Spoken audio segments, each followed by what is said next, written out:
In the summer of 1967, there was only one place to be. The whole country was on the road. Destination, Expo. The story that defined a generation, the legendary summer of Expo 67 in Montreal. The world came to our doorstep, but more importantly, Canadians came together. For some, it was the longest journey of their lives, the first time they met a person of another color, or who spoke another language. It was the year Canada turned 100, and this was our birthday party. Some parties change people's lives. Expo 67 changed this country. On a man-made site in the middle of the St. Lawrence River, an estimated 50 million will have visited the largest World Fair ever. I think it's bigger than anyone expected. It's huge. So you're glad you came? Yes. Qu'est-ce que vous en pensez? Extraordinaire. Oui? Extraordinaire. Qu'est-ce qui est extraordinaire? Flanked by Montreal Harbour on one side and the St. Lawrence Seaway on the other, is the site of one of the most magnificent architectural displays ever mounted. It was a formidable task that began with building islands in the midst of the St. Lawrence. We'll build islands. Hey, come on, we're talking about building something the size of 64 city blocks. Get serious. We just couldn't believe it, that it was even possible to build the island there and put up big buildings, people to come and visit. It was just incredible. 50 million people, 2.5 times the population of Canada. 50 million people came to the new Magic Islands. Montreal's Expo 67. It would prove to be the most successful World's Fair of the 20th century. Come on, we don't want to keep Mayor Drapeau waiting, do we? As space age as it looked, Expo came from the grandest of all traditions. It was an international exhibition of the first category. First international exhibition of its kind ever to be held in North America. That symbol of France, the Eiffel Tower, was built for such an occasion. So was London's Crystal Palace. Both were wonders of their world, great acts of national imagination. Canadians in the early 60s didn't have much interest in that kind of nationalistic grandstanding. Montreal's mayor, Jean Drapeau, announced his plan for the site on the banks of the St. Lawrence River. Canada was going to become just a little bigger with the construction of artificial islands. English Canada couldn't believe the audacity of the Expo dream. Prime Minister Lester Pearson, behind that sunny smile, thought it was one of the silliest ideas he'd heard. With under 4 years to build Expo, that was the general view. The old rivalry of Toronto-Montreal reared its ugly head. To call it Expo makes it very French. The press said that it was a Jean Drapeau folly. Articles in the press saying that it's idiotic. My first objective I gave myself was to convince Canadians what an Expo was and how it worked, how it would benefit Canada, and it was not a national catastrophe.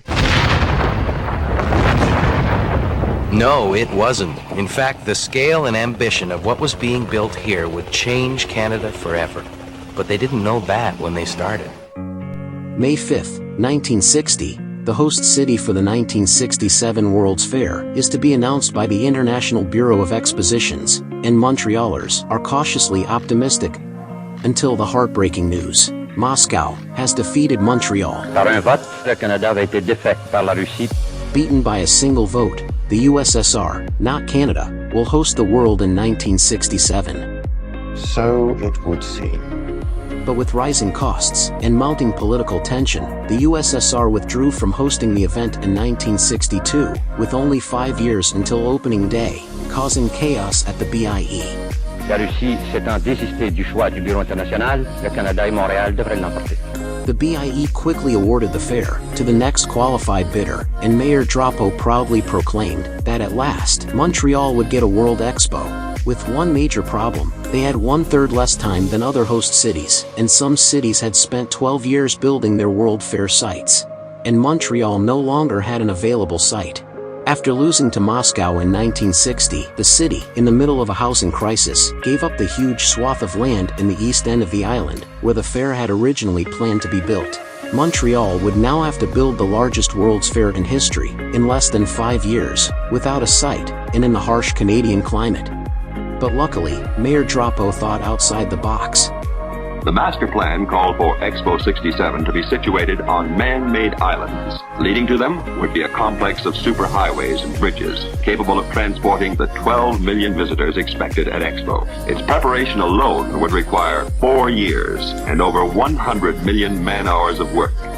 August 12, 1963, with less than 4 years until opening day, construction is finally launched.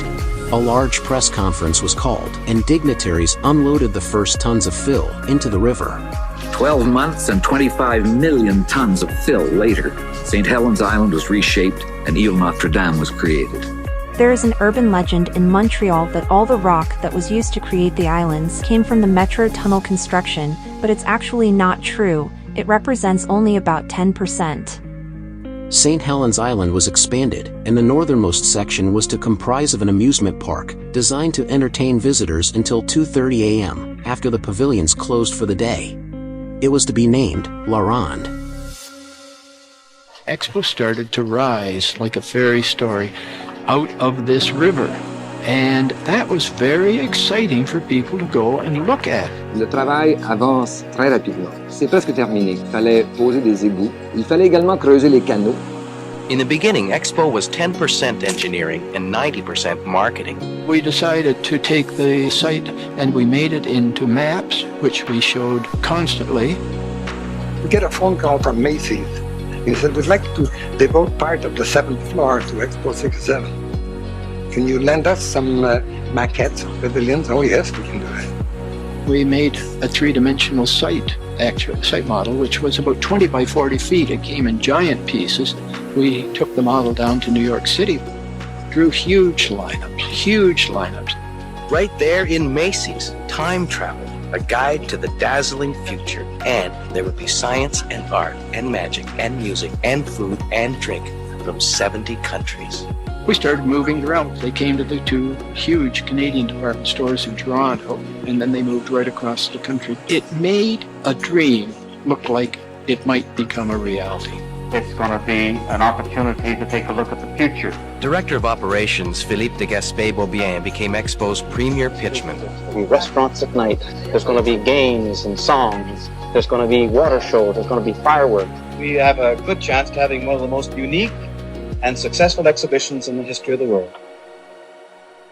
We wanted to intrigue the American public, and we ran a full-page ad in Life magazine. Look what the Russians are building just 40 miles from the USA. As an American, you should look into it. It was a very shocking ad, and it worked very well. But would Expo be ready? The foundations are in. The islands are above water. Now let's get to work on 51 miles of roads and paths, 27 bridges, 847 buildings, endless vats of concrete and paint and plaster. It looked absurd. 600 structures will reach to the sky. Truly an unrivaled feast for the eye, for the mind, and for the spirit. August 21st, 1964. Across the Expo site, work was well underway. As the months passed by, the pavilions started to emerge. And beyond the man-made islands, work was proceeding apace on the network of superhighways being pushed through Montreal and its approaches. It was now a race against time. All work had been contracted on the basis of a critical path reporting system designed to spot delays. Planned to open on April 28, 1967, a computer analysis predicted the fair could open no earlier than October 1969. L'exposition universelle de 1967 sera-t-elle retardée d'une année? C'est là la question que se posait récemment un journaliste de Winnipeg. De la façon dont c'est parti, je ne pense pas que l'expo sera prête pour 67. Je ne pense pas que tous les pavillons sont prêts. C'est trop tard. J'ai trouvé quelques opinions pas mal pessimistes.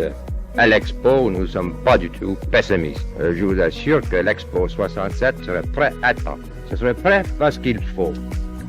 The logo and theme of the fair were especially criticized. The logo uses an ancient symbol of man, linked to represent friendship. Politicians debated in the House of Commons whether the Expo logo adequately represented Canada enough. The symbol is, of course, absurd. My God, it's not Canadian. There's no maple leaf. There's no beaver. Expo organizers pushed on. But the CBC was keen.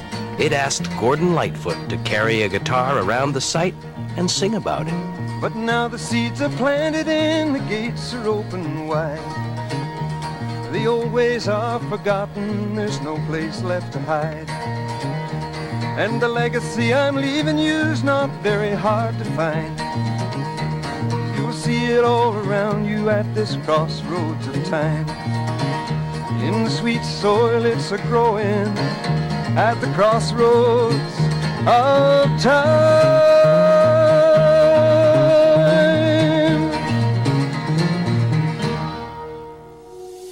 Across the length and breadth of the site, the futuristic shapes of the pavilions were rising against the sky. 240 days to go. The Bridge of Isle had been completed. Set against the skyline of Montreal, Canada's bustling city of 2 million people, an enormous fairground is nearly completed. On a peninsula and 2 islands in the St. Lawrence River, all mostly man-made, a wonderland of 1,000 acres is taking final shape. Expo 67 is the biggest global gala ever undertaken, and advance word is that it may very well be the best, too. An estimated 12 million visitors are expected to flock here when the excitement starts. 12 million people in 6 months is 2 million people a month, 500,000 a week, 30,000 people an hour. How do you move 30,000 people an hour over Expo's site in comfort and safety? The answer?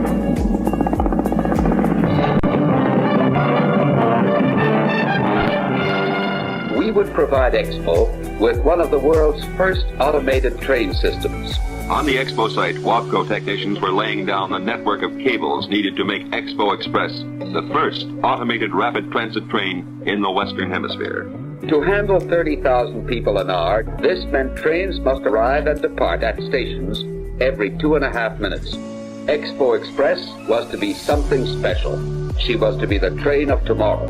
It was so early with the automation thing that they actually had a guy posing as a driver so people wouldn't freak out about being on a train run by no one. When planning for Expo originated less than 4 years ago, skeptics scoffed because experience dictates a minimum of 7 years for a project of such scope. Despite predictions by learned experts that the job couldn't possibly be done before 1969, the organizers of Canada's 100th anniversary will be ready for well-wishers when the gates open.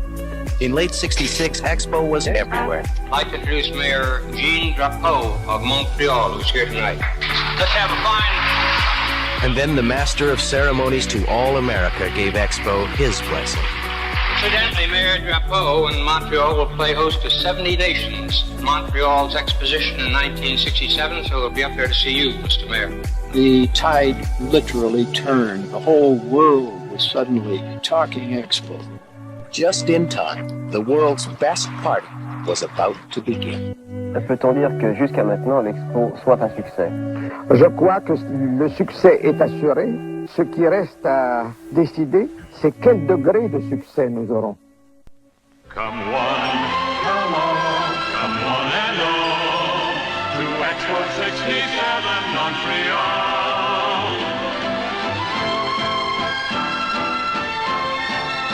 When you come to Expo, you'll be visiting Canada's largest city and the second largest French-speaking city in the world, vibrating with energy and imagination.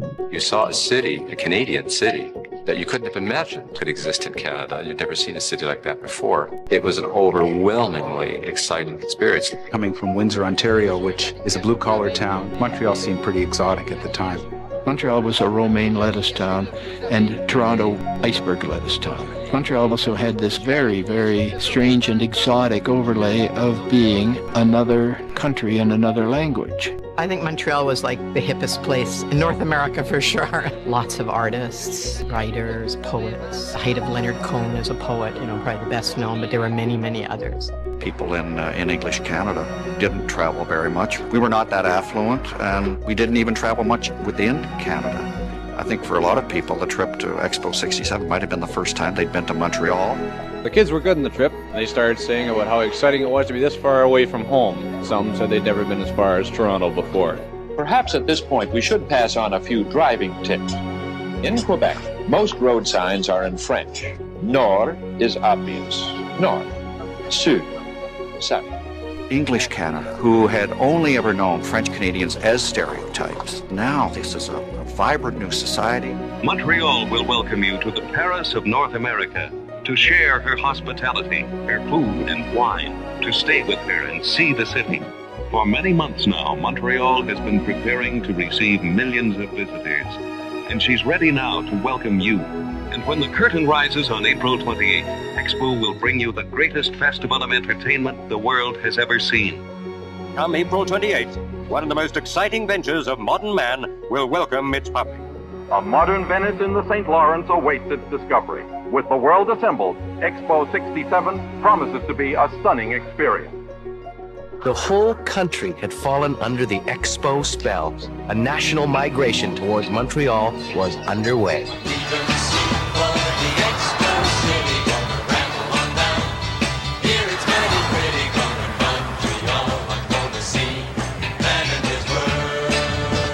The bulk of travelers will go by train, and Canadian National warns that reservations should be made 2 weeks ahead. Air Canada is adding 5 extra flights a day and more if needed to handle the overflow. The CBC contributed travel tips. Yes, people are going to be coming to Montreal from all over the country. Now, if you agree that half the fun is getting there, then you'll want to do so as easily and as inexpensively as possible. Many of my friends in the States were making their pilgrimage to Expo 67. And I remember feeling this great sense of pride. It was on our home turf. And Montreal was a place I had never really visited before then. We were all feeling very proud for the Quebecers, what they had managed to do in short order, and were rapidly had come past the rest of us. The largest World's Fair ever, the International Twin Island Wonderland is ready for its gala opening ceremonies. It isn't till you look down from a helicopter that the size of Expo becomes apparent. It's the greatest world exhibition ever staged, the culmination of 4 years' effort by the city of Montreal. If ever the phrase was appropriate, this is indeed the greatest show on earth. It's only hours away now. The mood has gone from is it going to succeed to we can't wait. 30 secondes, vous avez entendu? Vous savez que c'est quand même important, hein, parce que Montréal et l'Expo 67 vont entrer dans le monde. There were huge crowds. I mean, just literally thousands of people were at the entrance waiting to get in. It was thrilling. You had the feeling the whole world had an appointment with you in your own living room, in your own backyard, and you were happy to see them there. I felt an immense sense of pride. Magic was in the air. With staging and showmanship worthy of a truly historic occasion, the inauguration began with the torchbearer, Olympic Games style, running to the Dominion Legion. Montreal holds it to itself to bring together the nations of all the continents in a place where there could be an exchange of ideas, mutual understanding, love, and peace. It fell to Prime Minister Lester Pearson to light the flame of Expo 67. Canadian Air Force jets roar overhead, saluting the opening.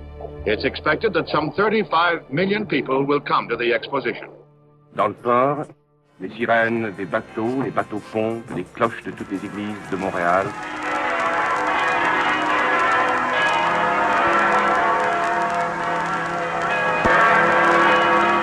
Hey friends, say friend, come on over, looking for happiness. This is the place. I do recall walking across the bridge from the Ile Saint-Hélène to the Ile Notre-Dame and seeing this beautiful sight sparkling against the background of the St. Lawrence River. And I do remember Bobby Gimby's song, Canada, playing over the loudspeakers as the fair opened that day.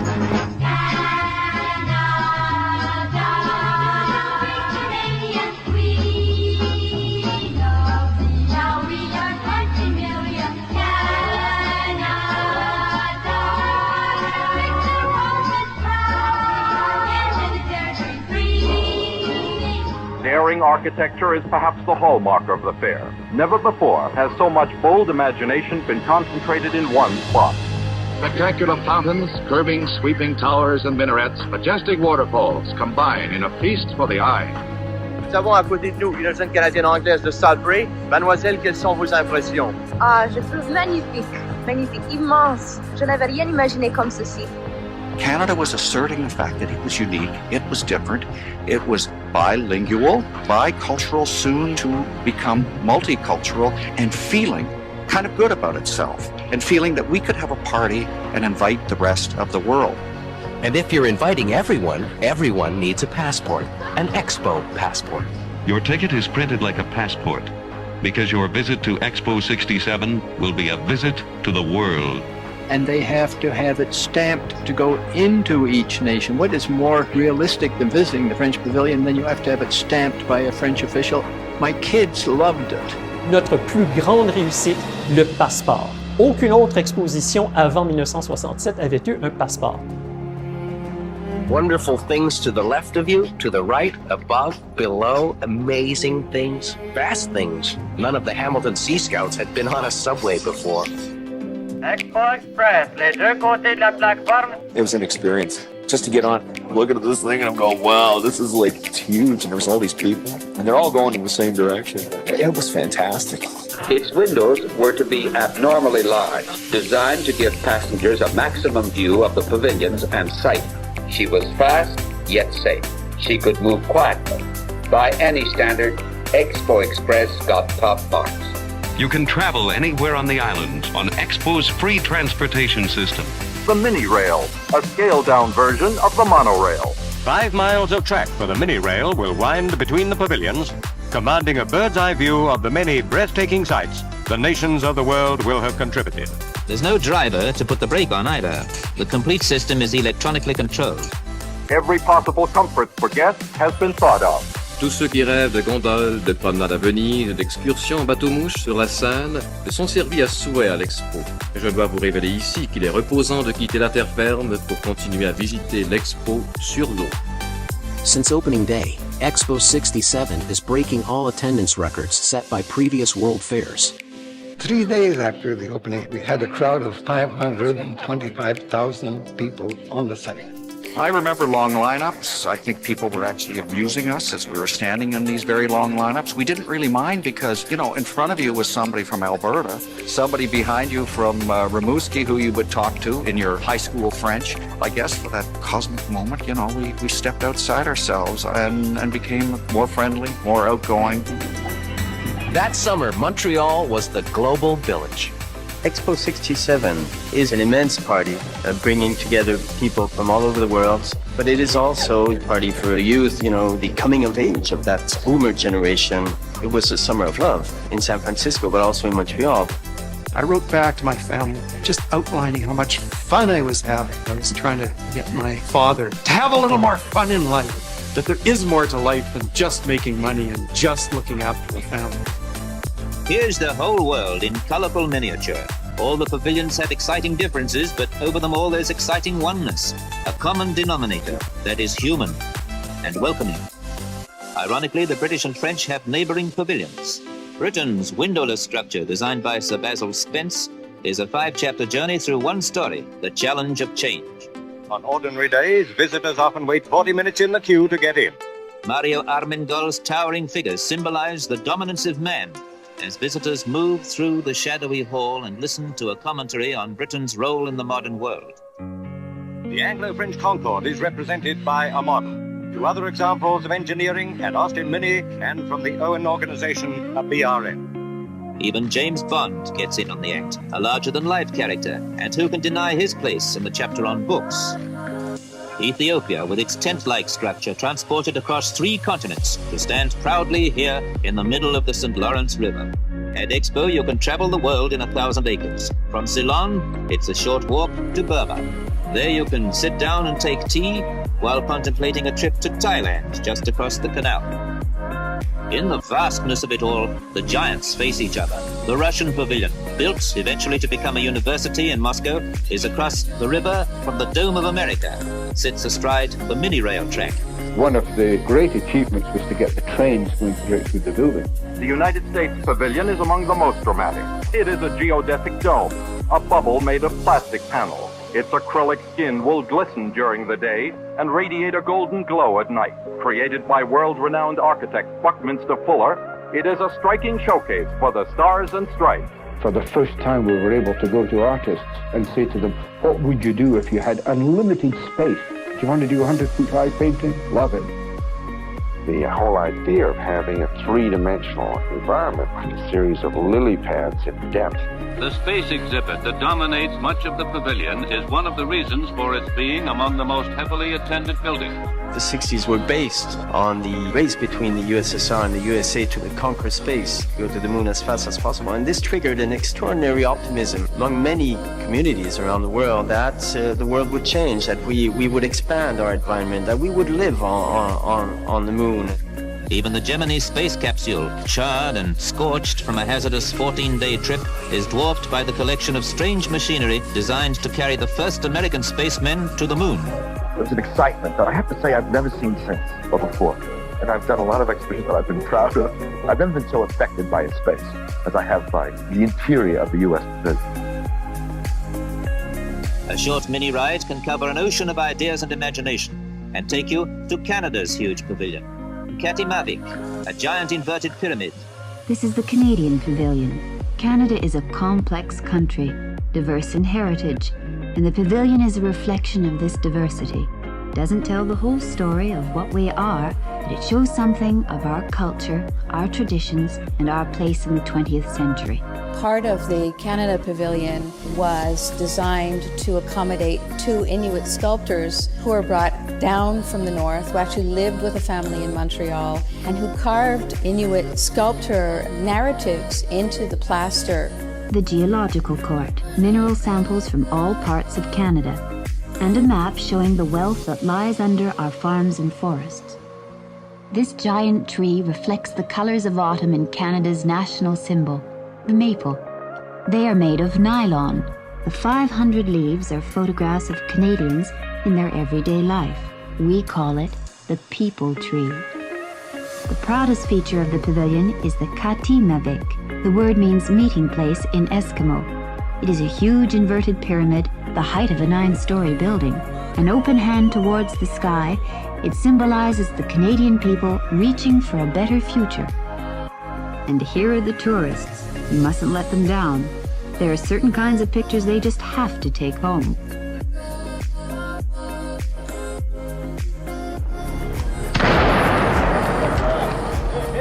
The ornate beauty contrasts sharply with the ideas which architects are working on for the future. Will we all be living in places like Habitat, where precast concrete blocks appear to balance crazily as to make sure everyone has a room with a view? One of the striking features was the new concept of urban housing, an experiment in modern living, as well as a breakthrough in construction methods called Habitat. It was designed by Israeli-Canadian architect Moshe Safdie. He was 25 at the time. Habitat was originally a thesis project while he was a student at McGill. His goal, to reinvent apartment living. His motto, a garden for everyone. Everything was amazing, but the movies, the supersized movies, everybody had to see them. You waited for hours, but you didn't mind because the movies were amazing. If you like seeing movies on the big screen, and I mean the really big screen, then you know this name, IMAX. But what you might not know is we have a World's Fair to thank for bringing this company to life. Welcome to IMAX, the world's most immersive movie experience. A few fascinating facts about IMAX technology. It's Canadian. The 1967 Montreal Expo brought large-scale films and multiple screen presentations to the masses, with over 100 media pieces as part of the expo. The largest of these was In the Labyrinth, telling a contemporary version of the Minotaur legend of ancient Greece. Presented by the National Film Board of Canada in a 5-story building with screens just as high, In the Labyrinth included the largest projected moving images widely seen in public. Hollywood gave it an Oscar.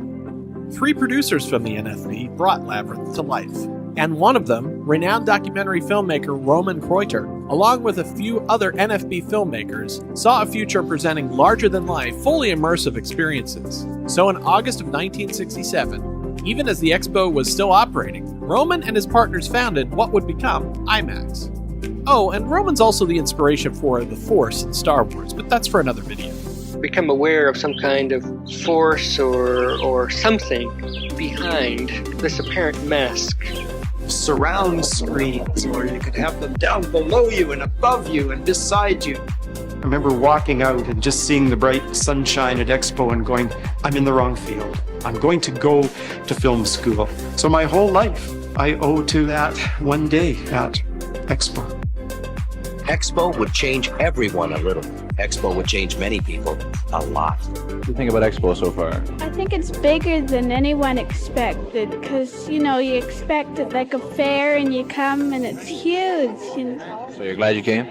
Yes. What do you think about Expo, Pals? It wasn't really the way I expected it to be. I expected to be everything smaller. I didn't expect it to be as big. Had a very enjoyable day and no lost children. How about Expo itself? Was it everything you wanted to find it? Yes, I think it was larger perhaps than I thought it was going to be, and I didn't really expect everything to be finished like it was. My name is Eckhard Kries. I'm from Germany, and my wife's name is Christa Kries. We came 1967 to Expo in Montreal. We always thought Canada was just mostly trees and forests and lakes. Just couldn't believe it, that it was even possible to build the island there and put up big buildings, people to come and visit. It was just incredible. One thing Canadians loved and just couldn't get enough of was the adulation of foreign countries coming and saying, like, this is the greatest thing I've ever been to. We're very prone to be negative thinkers before Expo. I think we changed our attitudes to a certain extent afterwards. Expo was just the talk of the world. People were coming from all over, and it was just a dream come true to be on that site. You wouldn't believe who would come to Expo. There were stars of every kind at Expo, including actors and singers. Ed Sullivan even broadcast 2 episodes of his famous TV show from the Expo site. Now, here he is from Expo Theater, Ed Sullivan. The new world on the Magic Islands was full of things grandmother wouldn't believe.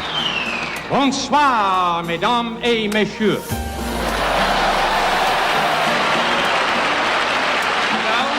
Telling everyone in the United States to get up here quickly, if they can get in.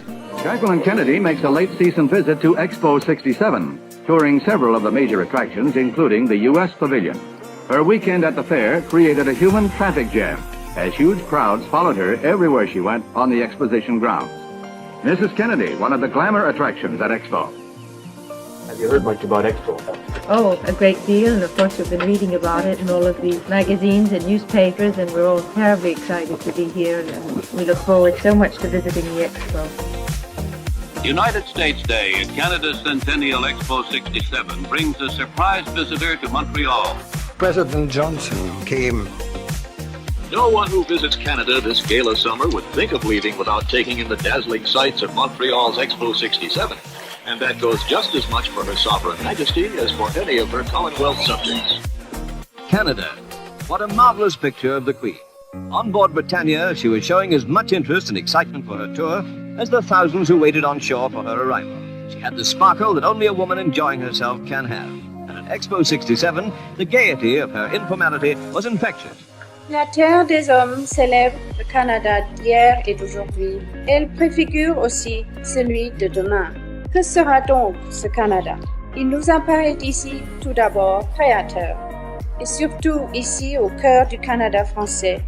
Voyons une vie intense, une profonde volonté de renouvellement. And musical royalty like Duke Ellington, and it wasn't just establishment stars. The good thing was that it did bring visitors from the underground stage. Like San Francisco's Jefferson Airplane, they played Toronto for money, then they played Montreal for fun. The exhibition's fun fair of La Ronde will stay awake long after the pavilions have closed at night. A fun section has been included, literally just for fun. The design of the amusement park incorporates the best from Disneyland and the Tivoli Gardens of Copenhagen. As the posters say, see the life of your time and have the time of your life. The park offered numerous thrill rides, including some ultra-modern sky-high views, like the gondola ride over the lake. Well, there are easier ways of getting a sky-high view of Expo, and La Spiral is one of them. It's a Swiss invention, and from the top, the whole sprawling pattern of Expo unfolds. La Pitoune, a log flume ride, was especially popular and remained in operation for 50 years. But the biggest attraction was the Gyrotron, a 217-foot high pyramid which boarded 4 people per gondola, with 3-dimensional spaceships moving all around them, heralded as the most spectacular ride at the exhibition. The La Ronde amusement area is proof enough that everyone from 8 to 80 can log roll their way into the Expo spirit. Expo has a little bit of England tucked away in La Ronde, and the beer tastes the same, even when it's paid for with Canadian dollars. Expo has been conceived to provide something for almost every taste. After 6 months of staggering visitor numbers, featuring people from every corner of the globe, countless celebrities, royalty, and heads of state, Expo 67 ended on October 29, 1967. La Ronde, however, would continue operating as a theme park owned by the city of Montreal. As all good things must, Expo 67 had reached the end of the line. This was the last chance to see the marvels of Expo 67. It was closing day, but during its 211-day run, had attracted over 50 million visitors from all parts of the world. 60 countries had used the magnificent setting to present their images to the world.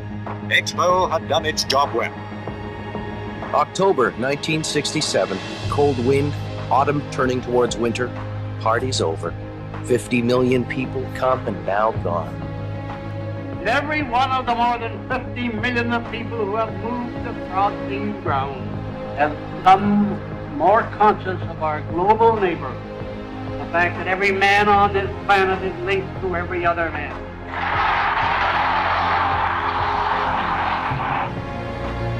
The Canada we're in today is very much the expression of the values that Expo represented. Canada as the microcosm of the world. It was shaping a cosmopolitan community and also all of us learning a little bit about each other. To us was like took a trip around the world. So we decided right then, when we were at Expo, that we would like to immigrate to Canada. And that's what we did. Expo 67 certainly has become in the collective imagination of history the defining moment of the 60s. L'Expo de 1967, les gens qui l'ont vécu s'en souviendront longtemps. And it is still considered, to this very day, as the largest cultural event ever held in North America. For Canada, it was the centenary of the confederation, but also one of the great moments of the sovereignist movements. No single moment more definitive than when the French president, newly arrived in Quebec to visit Expo, seemed to endorse Quebec's separation. Vive le Québec libre! Some people think Expo was a turning point in Canada. I think this was, a time in Quebec of incredible developments, incredible energy, incredible creativity. And Expo was in the middle of that. Et la plus grande retombée peut-être d'Expo serait quoi pour les Montréalais? Montréal a été établi comme ville internationale à ce moment-là. L'appellation Expo, c'est abrégé du mot exposition. C'est nous qui l'avons inventé et toutes les expositions internationales depuis 1967 s'appellent Expo. There was to be no national monument like the Eiffel Tower for Montreal. Expo's legacy was change. It changed what the world thought of us and changed what we thought of ourselves. What was unanticipated was actually the fact that some of them were to remain because they were always perceived as being temporary. The French pavilion becoming the casino, the geodesic dome of the US pavilion sustaining itself in a variety of iterations is really the surprise. Teams must now travel 26 miles and find the American Pavilion. This structure was built by acclaimed architect Buckminster Fuller for the 1967 World Expo in Montreal. It's right there, Neat. That was there in 1967? That's pretty crazy they built something that cool back then. This is sweet. Wow, look how pretty that is. I know, it's beautiful, but let's go.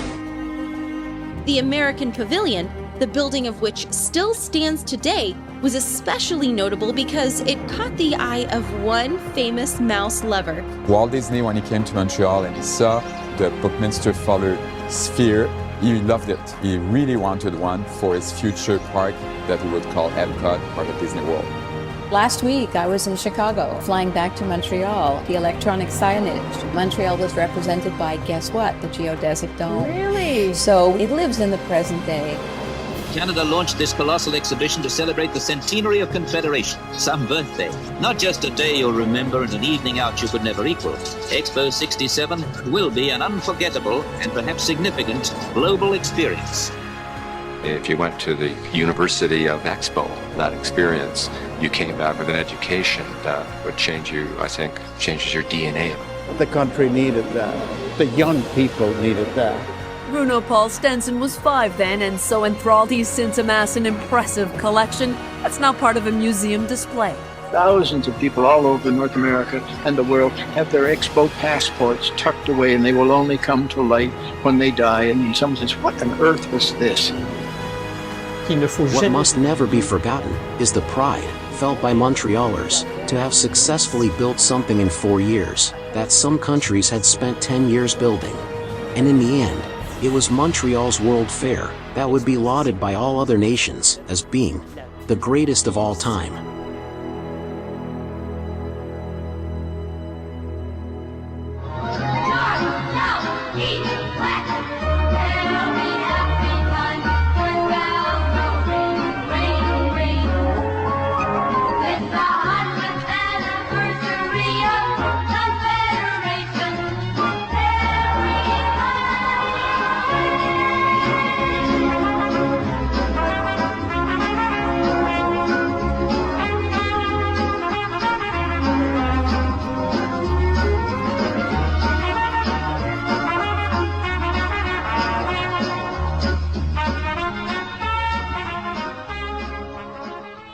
I wonder what would have happened if I'd stuck with journalism. Oh, honey, her life can't compare to yours. You've got 3 kids, a TV tray from Expo 67, and you're married to King Stink. Yeah.